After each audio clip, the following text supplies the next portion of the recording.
I would like to know how you became DJ Gmoney, as far as like starting out as a DJ. I think it was like 3 different steps. So my pops used to DJ. Shout out to Monkey, shout out to Rat, 40 Projects, Southside, you know what I'm saying? So pops used to rock out. Boom, I was born.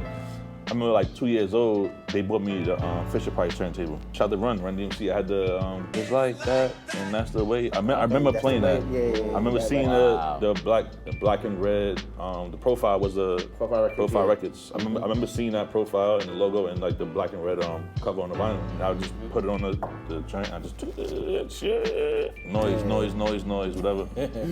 Fast forward to like junior high school. Between then and that time, watching Juice. So I would watch Juice over and over and over. I'm like, yeah, that's kind of dope, man. You know what I'm saying? So Key was doing his thing. Definitely inspiration. I asked my parents for Christmas that like 1 year to buy me turntables. Remember the model of the turntable, what they bought you? Techniques, 1200s. Ooh.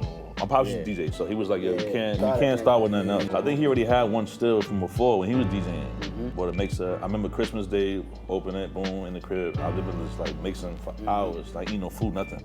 I just was like, oh, this is kind of dope.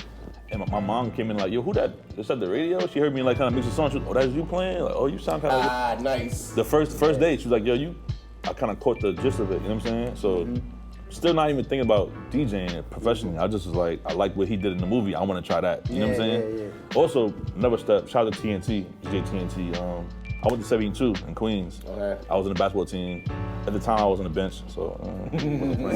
But on the bench, though, he would be DJing at the games. We went to school together, but he would DJ the games. So when I'm on the bench, like, watching the game, I look over at halftime, he's like rocking. I'm like, yo, that's kind of, my boy doing, yo, with the crowd rocking. I'm like, it's kind of fire. I'm like, yo, I need to be doing this. Exactly. So it was like Juice, it was like that. It was like a couple of those things. I was like, yo, that's kind of dope, you know? But I still wasn't thinking about DJing parties. Like, I just mess around with it, family events. They're like, oh, G got the speaker. Just bring the speaker box. We can hear some music. So I'm like, all right. I had like a creative record at the time, so I couldn't play a whole party. So I'm just like, I'll just basically play a couple songs, show off a little bit. My dad still having that clientele from when he was younger. They're like, yo, this your son? Your pops is nice, so I know you're nice. How much charge for a party? I'm like, I don't do no parties, bro. I don't. Like, what you mean? Like, you gonna pay me to come DJ? I'm like, I don't know what that means, bro. Like, I'm like 13. 14, so I'm just like playing basketball. Like, yo, we gonna pay you? I'm like, pay me? Like, for what? I don't know why you would pay me for it. I don't know, you get paid to DJ? I'm like, this is crazy. I was like, look, my friend, you wanna book you for a party? You wanna start DJing? I can help you out, I can show you.